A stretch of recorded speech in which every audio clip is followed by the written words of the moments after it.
Hi guys, and welcome back to this week's episode of the Actors Waiting Room podcast. And here with me this week I have Aaron Lee Eyles. Hello. Hello. I got your name right, so You did, that was yeah. good. Yeah, you have lots of different names.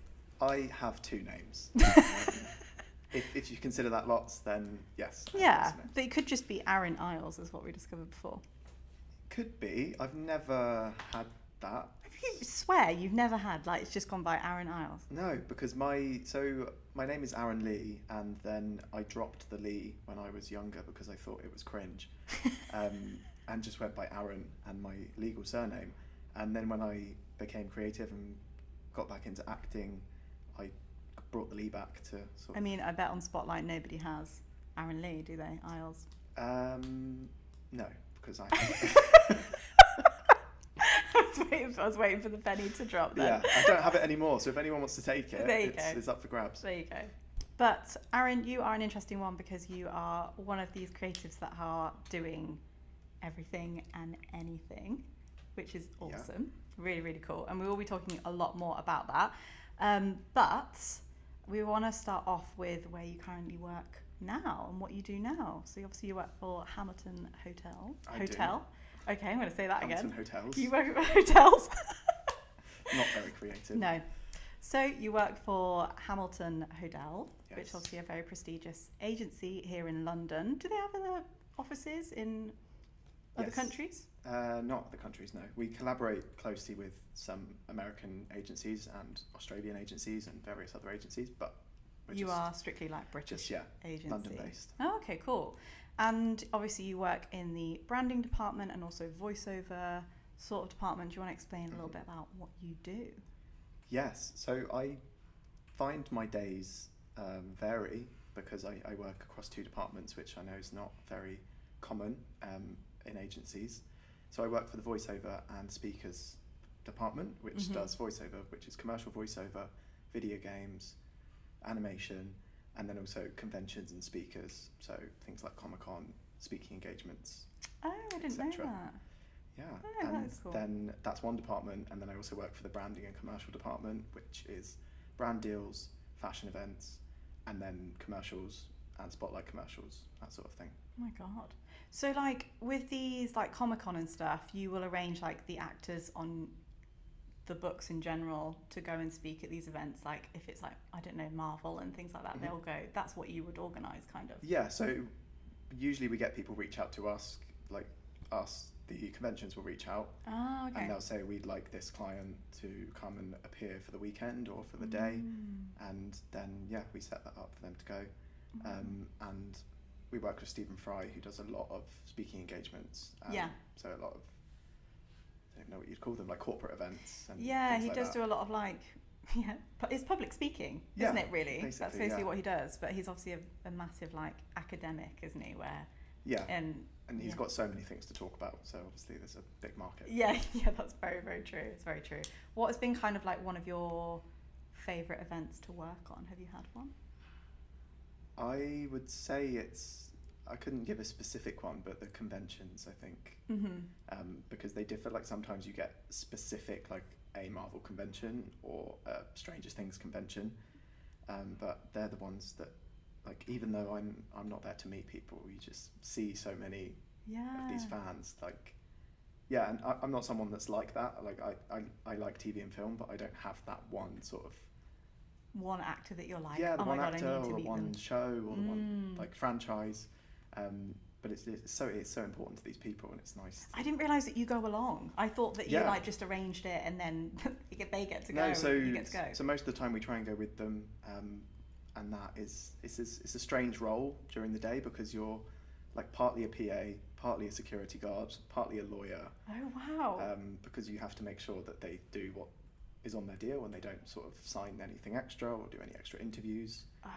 Make sure they're happy and comfortable when they're meeting people. I did not know that was part of your job. I've known Aaron for a little while now, so and it's new to me. It's not a position I've been in for a long time. Is it quite nerve-wracking, I suppose, to be in those situations? Yeah, and especially like the first couple I did, because I hadn't been to a convention as a person. Yeah, just gone to a convention. Yeah. So that was new, and that was a new experience. And then obviously being switched on to work at the same time. Yeah. So do you have to make sure, or is it other people that do this? Do you have to make sure that they get to certain parts of the convention at certain times, or or is that someone else's job? No, that's someone else. So they'll have, like, the convention themselves will have their own sort of assistants and people that work there that run the day. Yeah. We're just there to make sure that specific client is comfortable and does what they're there to do. God, I actually have always kind of wanted to go to Comic-Con, but I don't feel that I'm a big enough fan to deserve to go. Do you know what do you know what I mean? I feel like some people live, breathe Comic-Con, and like, I like it. And I'd quite like to see what it's about, but I feel like I don't feel that worthy to go. Do you know what I mean? Yeah, I think I felt like that before I'd been to one. Yeah. But I would say go. Like, they're really I think fun. Everyone should experience it at least once. God, did you dress up? I suppose you can't for work, can you? Was there anyone that was like, do they really go full out like everybody else? Yeah, I think maybe I was expecting a little bit more, because I think it depends on which convention you go to as well, and like some of them are much more grounded. So like there's like Marvel and Harry Potter and like anime ones that are a bit more heightened, but then there's conventions for everything now, like things like Succession. Like it's not a Succession only convention, but they will have some of the cast there and people will go for that. Oh wow. And I can't say I saw anyone like in a suit, like dressed dressed as someone from Succession. And I think we think it's a little bit more than it is, because like in America I think it's a much bigger deal to dress up and have these like massive 7-foot Optimus Prime costumes or something. Yeah. It happens here as well. But yeah, maybe that's good to know, because I feel like if I went, I feel like would I be the sore thumb stuck out if I wasn't dressed up? No, definitely not. Oh, that's good it's to know. very like, it's quite an overstimulating environment, but it's also very like welcoming. Ah. Yeah, because all the clips you see of people like really, really for it, and I thought, and maybe it's just not for me, but actually I could wander around and be fine. I could go in a suit. Yeah. Yeah. And no one's going to know what you're there dressed up as. Yeah, just that's make so it true. up. Yeah, that's so true. That's so true. One thing that you did tell me though a couple of weeks ago, or a couple of months ago was the last time I saw you, but you spoke to me about Wimbledon, which actually, I love Wimbledon, massive fan, and have always tried to go.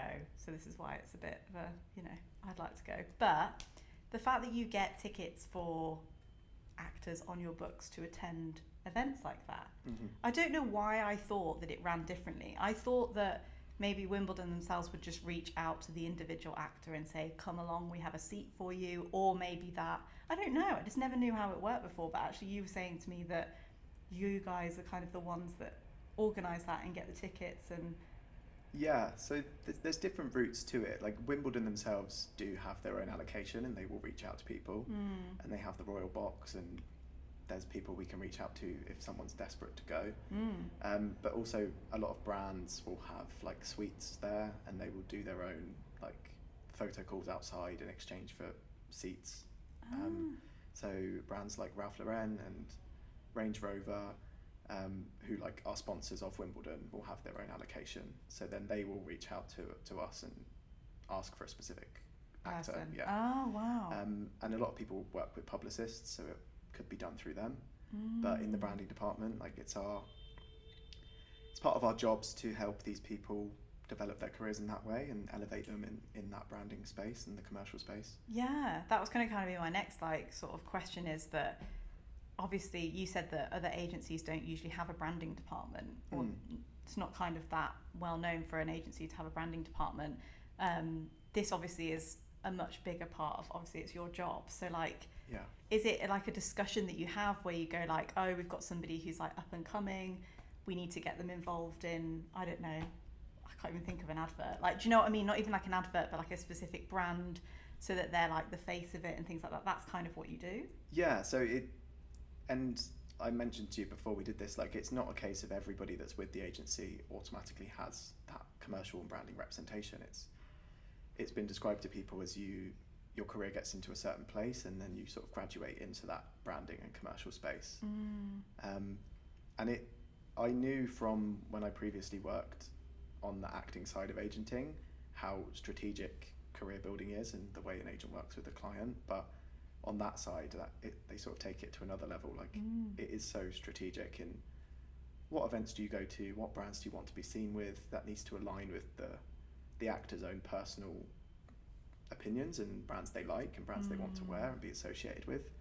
But it's also a strategic thing of elevating them in a space. And do you go to this event, or do you not go to an event and wait for a brand you prefer to come along? And interesting. And what's like your favourite part of your job that you do now?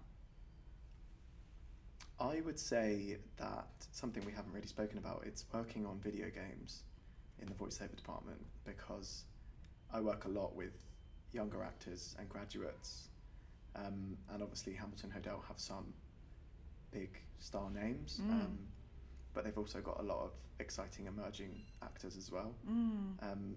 So it's a real sort of diverse list in that way, and it's nice to work with the younger ones, work with the graduates, and start building a relationship with them, because they're seen as the next generation. And then, it sounds really wanky to say, but I'm then seen as the next generation of agent and talent manager. So it's nice to start building that relationship early. That's so exciting. Like, you must have conversations all the time about, like you said, who's up and coming, whose career is really going to be exciting, and who you're out to watch for and stuff like that. That's really, really cool. So voiceover then, Yes. as you've nicely little segued into that for me, thank you very much. So you obviously mainly deal with character voices, video games. That's the type of voiceover that you're kind of dealing with more, or is it like commercial side, corporate, you know? So we do a wide range. Me personally, I'm leading on video games and helping out quite a lot with animation side of things, because I'm assisting in the department, so the agents do the bulk of the commercial work and audiobooks and that sort of thing. But yeah, as a department, we work across all of those areas. Awesome. And so if someone was getting a voice reel put together, is there anything that you would recommend somebody to like have things in? So some voice reels include like a commercial, corporate, like you said, animation. Like, what type of things for a general sort of voiceover, if they're applying to like an agency like you guys, to be, you know, picked up for and see what the variety of their voice and stuff? I think tailor it to the work that you want to do. I don't think it's smart to get a piece of everything. Like, okay. If you want to focus on animation, I think animation and video games are different. I think you need a separate reel for that itself. But then in terms of voiceover, I think be realistic about where you are in your career. Like, most of the time when producers are casting for like documentary narration, they want someone with a little bit of a name or someone that's got a recognizable voice. Fine. So I wouldn't say that's necessary in a reel. I think focus on commercial and corporate and audiobooks, that sort of thing, because I think that's where the work is for jobbing voice actors or emerging voice actors. And also, this has probably been said on the podcast before, and most people are aware of this now, but stick to your own accent as much as possible. Oh, see, no, that hasn't been said. Is So well done, yeah. Yeah, I think obviously animation is a different thing, like you're doing different voices, different accents. But for something like narration or commercial, they're just going to cast someone who has that accent. Like, if the client or the producer wants a northern voice for this commercial, there's tens of thousands of northern voice actors out there, so they're just going to go for someone that has that. And everybody has an accent. Even I have an accent, although it doesn't sound like it. No, I'm the same. Everyone has an accent, so stick to what yours is. Some people will have some people are lucky enough to have two native accents. If they're like born in Liverpool and they've lived in London for a long time, you can sort of turn it on or make it sort of more neutral. If you're one of those people, you can vary that and have a stronger accent on one piece of your reel and make it more neutral elsewhere.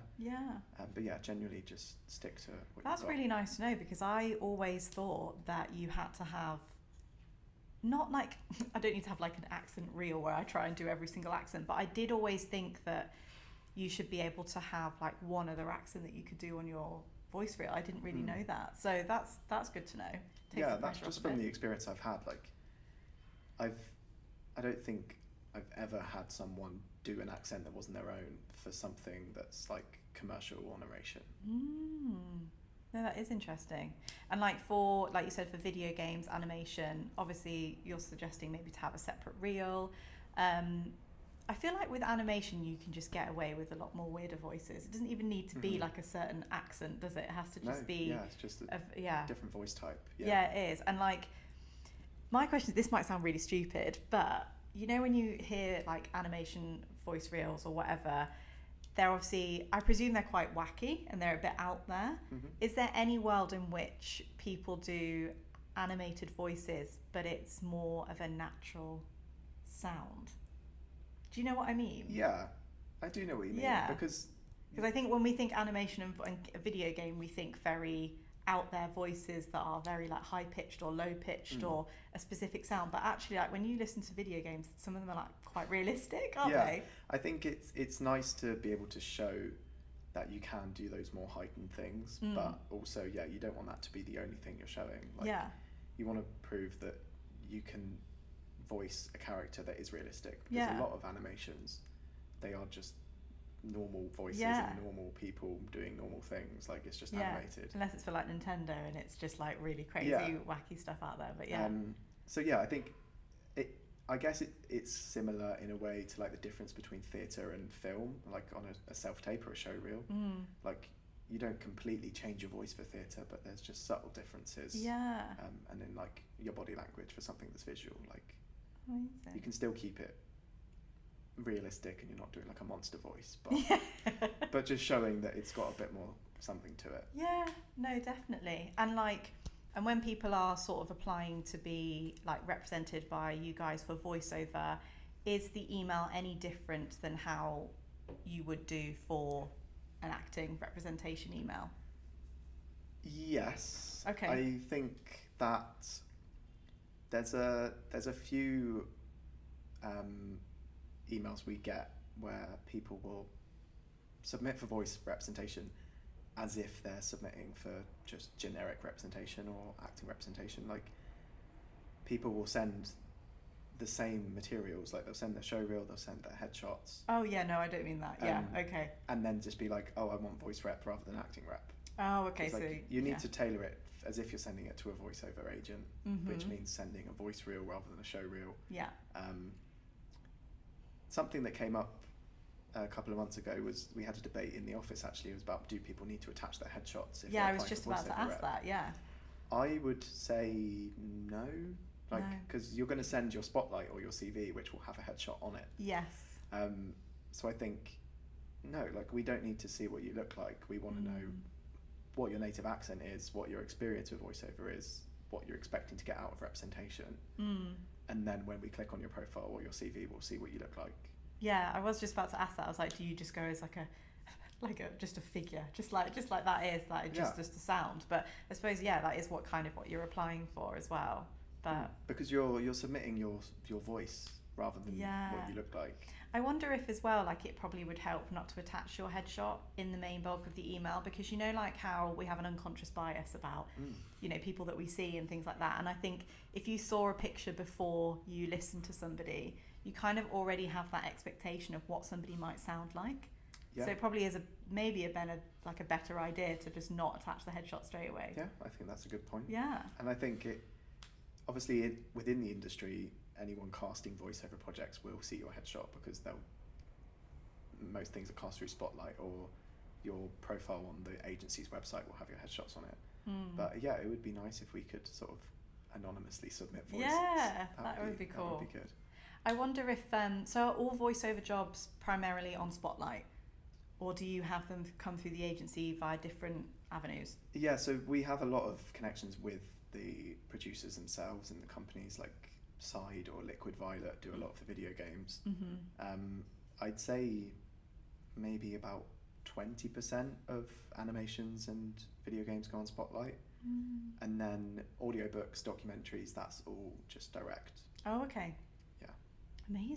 Amazing. So obviously, we need to actually clarify as well, like how you actually got into this whole job role, because it's not straight agenting, it's not straight like casting, directing, it's it's very different what you do now, isn't it? Yeah. Yeah. So It how is. did you get here? Because I feel like I obviously already know the story because I know you, but Aaron's way that how he's got into just these like plethora of agencies is like, I think it's incredible. Yeah, it's like really, a parasite of it's like cool. infiltrating Yeah, it's the great. world. So tell everybody. How far back do I go? How do I start? Should we start with, do you know what, actually, I mean, scrap that last question. We could just start with like the fact that, you know, me and Aaron both went to the same drama school, and obviously you trained originally as an actor. I did. You did? That's most people do. Yeah. And like, I don't even know myself, like how long it was that you graduated, went out into the industry, and then decided that you wanted to start this spider web of lots of different creative avenues that you now pursue. So maybe start there. Yeah, I'll try and keep it as concise as possible because it is like a spider web. Yeah. So whilst at drama school, I think in the second year, I was really enjoying doing writing and directing, and I'd always enjoyed it, but I started seeing it as something that was more what I wanted to do instead of acting. Because we had certain modules and projects within where we were encouraged to direct. That's true, actually. We did have a lot more creative, which I think is important for any graduating actor to have. Because I think it improves your creative abilities overall. True. And yeah, it was about halfway through the second year where I lost a little bit of enjoyment for acting, started having that crisis of maybe this isn't going to happen. But then ultimately had the realization of I don't enjoy this enough to do the slog of the career, because I think you have to have that enjoyment. Yeah. That's why one reason why I respect actors so much, because I'm like, how are you still having a good time? Thank you so much. Like, how do you still enjoy this? Yeah. Because it's tough. It is. And it is the same for a lot of creative things, but for me, there's some creative avenues where I do still have that enjoyment even when it gets tough, and acting wasn't one of them. I enjoy acting when it's easy. Yeah. But I don't enjoy all the other extra crap. Yeah, that's true. So yeah, there's me at the end of my second year, having decided that and thinking, well, I'm here now. I'm not going to back out of uni and throw away the 2 years that I've had. Might as well just do the best I can and graduate. Yeah. So COVID happened in my graduating year. So that happened, yeah. Yeah. So I was fortunate in the fact that it didn't affect me. I mean, it affected everyone the same, but because I wasn't so desperate to graduate into acting and to get an agent, and like I was like, oh well, I can't do the writing and directing that I want to do, but people around me had it much worse because their whole hope was to get an agent from the showcase. It was very difficult, I think, for your showcase because we were in different years, but yeah, you guys had it tough because you had to have your showcase all online. On Zoom. Yeah. On Zoom, which I watched. I did watch. And I think we had about 15 agents come, which was really nice of them. Yeah. Nice of them. Yeah. Nice of them to turn up, travel all that way. Yeah, exactly. So I did the showcase. I still put everything into it. I wanted to do good. And I was writing to agents because I was of the mindset of, if a miracle happens and someone picks me up and puts me on a Netflix show, like, fine. Yeah, okay, I guess I'll do it. And it was also like, I enjoyed more like commercial castings and improvisation and that sort of thing. So I was like, if I get an agent that sends me some commercial self-tapes, like, that's a win. Yeah, you did quite a few commercials, didn't you? So I joined Stage Centre, which is a co-op agency. That's who I signed with first. And that is where I first started learning about agenting, because for those of you who don't know, a co-op agency is essentially a group of actors that agent for each other. Yeah. So yeah, I came in and they're a very established co-op. I think they're one of the longest running ones in the country. So I learned a lot about agenting, about Spotlight, about submissions, and then I was doing that for, I don't even know how long, 5 months maybe, and started realising that I was a better agent than I was an actor. And I was getting myself some good self-tapes and then not getting the job, and getting other people good self-tapes who they were getting the job. I was like, right, okay, it's clear where I stand. So then the door was open to agenting, and I came across an opportunity with an agency called North Artist Management, who are a very sort of personable boutique agency based in London. and I met with them and started working with them, which was a great opportunity because I got to make my own list, starting from scratch, which was scary. Yeah. Doing all of this whilst working part-time as a chef. Just on the side. Just a little bit on the side. Yeah, just to keep it interesting. And then, I had a great time doing that, and I did it part-time for about a year, and then took the leap and went full-time and left my job. Because didn't you, I might have also got this wrong, didn't you like go for like qualifications when you were chefing and stuff like that, or have I got that wrong? I did all sorts. I went through the whole process of becoming a prison officer. Such a big segue. Yeah, and then got offered the job and said, no thank you, like why would I actually want to do that? But nice to be offered. And I've done various things outside of the industry in football, qualifications for that, like coaching and refereeing and that sort of stuff. So I didn't know that. What the hell, Aaron? But that's for the next episode. Okay, yeah, fine. So I went full time at North Artist Management, had my own book of actors, got some really great jobs, couple of shows on the West End, couple of big feature films. Yeah. So it was really fulfilling knowing that I'd built this book from scratch and they were getting these great jobs and had such a good relationship with them. And then, I guess I'll talk about how Hamilton Hodell came to happen. Yeah, exactly. So whilst I was with North Artist Management, I did a couple of days with Hamilton Hodell as like holiday cover, just because everyone's got to make a living. Yeah, exactly. So I was doing that, and that was a big sort of, not change, but it was a realisation to see how an agency at that level operates. Yeah. And I'm glad that I got to do both alongside each other because I learned so much from Hamilton Hodell that I could take into my talent management with the other agency. And then I was doing that with them for about 2.5 years. Yeah. So, and also amongst all of this, can I add that you were writing, putting on some shows, which, like, you did all of it. Yeah, we haven't got time to talk about that. We do. That's for next time. Okay, well, so I'll stay in that same time period. So I was working at North Artist Management with my own book, covering at Hamilton Hodell. Sometimes I'd do 1 day a month. Sometimes I'd do like a stretch of a week at a time if someone was on holiday. Yeah. And amongst that, I produced a couple of shows that I'd written and then directed them, which I would not recommend. Like, any time I told people I was doing it, they would say, don't do that. Like, you should never wear all 3 of the hats. And it's true.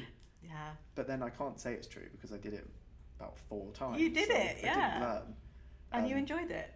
Yeah, but it's hard a work. It's a very tough experience and it's hard. Yeah. Yeah, that's fair. And once you get to a certain age, you realise that you can't keep doing that.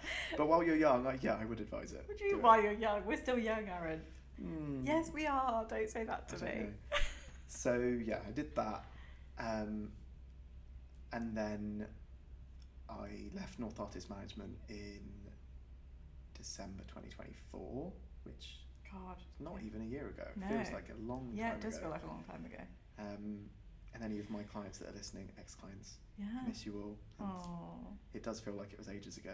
Yeah. And that was another leap. That was similar. I see it similar as when I left my job as a chef to go full time, because I left that job because I felt like I'd sort of run my course at that agency, and I wanted something else, and I wasn't entirely sure what that was. So I left without anything else lined up. Fab. My plan in my head was that I was going to take Christmas off and then in the new year find a job. Yeah. And I was writing to casting offices to do some freelance work with them. Fine. A couple of TV studios to do some freelance work with them. And then a miracle happened and Hamilton Hodell said, can you come and work with us for a temporary 3-month contract in the branding, commercial and voiceover division, which was just one division at the time. I didn't realise it was just like a 3-month contract to start with. Yeah. Oh, okay. So I was like, please, yes. Yeah, please have me. Perfect time. Yeah. So I did that, and then behind the scenes some changes happened and the departments split, so they could focus on branding, commercial and voiceover conventions as 2 different departments. and then a new voiceover agent was brought in to head up the voiceover department. So I was like, okay, lots going on here. I better start looking for another job. And it got to the end of my 3 months, and they offered me a full-time position assisting across both departments. Because you're that great. Because I'm that great. And they couldn't let me go. Exactly. So it's a new position in the company as well, which is exciting for me to be the first person to do that. But I just think it's interesting, because I bet if you'd have told yourself that in year 2 at drama school, that you'd be here now, like doing all these things, you'd have been like, no. I'd have been like, why on earth would I be doing that? Yeah.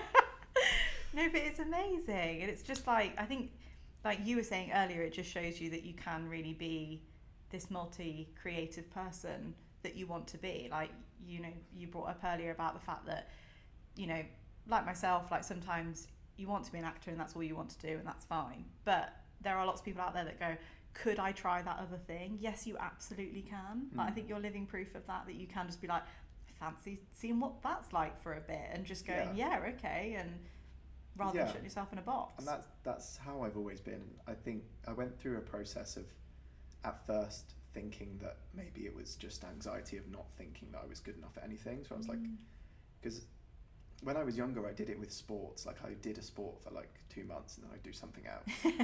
And my mum was always like, well, you need to stick at something if you want to like succeed. And I was like, well, yeah, but also I'm not doing something else because I'm giving up on that one. It's just that I'm interested in all of these things.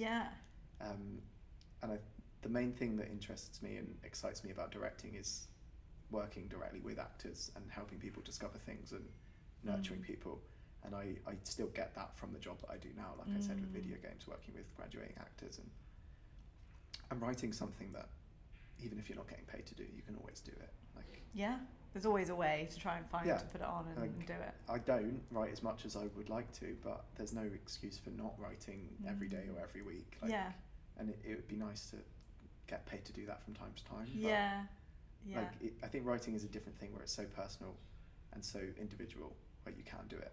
You have to be really inspired to write about what you want to write about, don't you? Like, there's no way you can just be like, I want to write something and not know what that thing is. I feel like most people go, I know, you know, you have that idea that you go, I have to write that. Yeah. Do you know what I mean? And for me, it is very personal and instinctual, and that's why I've never really pushed a career in writing, because I think I would find it hard for someone to give me a brief and give me some money and say, okay, write that then. Yeah, that is so true. That would be so like rigid, and I would find that really difficult. Yeah, that's hard work, especially when it's not your, like you said, your passion project. Definitely. So, as you were an agent, Aaron, there are lots of questions that I know that lots of people listening would like to know about agenting. Okay, let me adjust in my seat. Yeah, come on. Here we go. So, the main one is the emails. Yes. What about the emails? I feel like every time I go to a casting director workshop or an agent workshop, that is the question that comes up all the time, which is, how can I get my email to be read? How can I get myself seen in that vicinity of people wanting to represent me? Go. Okay, before I answer that, I'm going to ask you a question. Oh God, okay. From your experience of these casting director workshops and people you've spoken to, do you find that the advice on writing emails is very similar, or do you find that everyone says different things? I think it's quite similar across the board in terms of... Is that a drill? It's the school kids. Oh dear God. Has that been going the whole time? No. So it just literally just started. Just zoned out. Oh no. Tell them to shut up. Shut the Oh, fuck me, there's a crane. What are they doing? It's a school. It's a Saturday. Oh no. Right, okay, we might just have to just brief through. No, keep going, keep Okay. going. It might be fun. Okay. Just quickly speak before they come back. Quickly. Okay, so most people, I think the advice is quite general, like across the board in terms of like, I can see it kind of dreaded on the casting director or agent, whoever is leading the workshop, because I can just see that they just go, yeah. And they do have very clear things like, make sure that it's tailored towards, you know, the agent. Make sure you get the name right. Make sure that, you know, it's not too long, that you're not giving your life story. I have had mixed opinions about the subject title, so we can debate on that. But I think most of the time is that they tell you what the things that you can do, but they do actually read every email. Yeah, I think I'll start by saying I think the reason why it's like a dreaded question for agents and casting directors is partly because it gets asked all the time, which is understandable. Yeah, I get it. Everyone wants to know. Well, everyone wants their foot through the door, don't they? So yeah. And also I think, like, in a way, like, being candid and without being pessimistic, but like, it doesn't really matter. Like, I think you can write a bad email. Yes, there is such things out there. There is such thing as a bad email that can be off-putting, but I think 90% of people wouldn't do that anyway. No, yeah. But I don't think there's an email you can write that elevates what you already have. And what you are. Yeah. I think if an agent is open to working with someone of your casting and someone of your age bracket or your skill set, I don't think the email's going to make much of a difference. Especially, like, as now with everything so digital, like, they can see your face, they can see your experiences, they can see your show reel within one click. Yeah. So, like, that's what they're going to judge you on. Yeah. Not have they put this in the subject, or have they put the headshot at the top or the bottom. Yeah. And I understand that it is a lot about how quickly our jobs go and, like, how fast the day is. Like, yeah, maybe if your headshot's at the top, it's going to get seen because we might not scroll to the bottom until we take some time to actually go through all the emails, which might be next week. Yeah, which we've got to take into consideration are thousands. Yeah. Like, actual thousands of submissions, yeah. And yeah, I think a lot of agencies will respond to the rep requests. I know at Hamilton Hodell, they don't respond to the acting representation request just because there are so many and they would have to employ someone just to respond. Yeah. But they are all seen. They do get circulated around the office. Yeah. With the voiceover ones, we do respond. Yeah. Because we don't get as many as the talent. That's interesting, isn't it? That is really interesting, because I always feel that, like, not that everyone can do everything, but I do think there are a lot of actors out there that could do voiceover that probably shy away from doing voiceover because they don't have the further knowledge on it. You know what I mean? Yeah, I think it's definitely not something that's as niche as people might think. And I think, obviously, like I mentioned earlier, like documentary narration and maybe audiobooks, you need to be at a certain level and have a profile or a recognisable voice.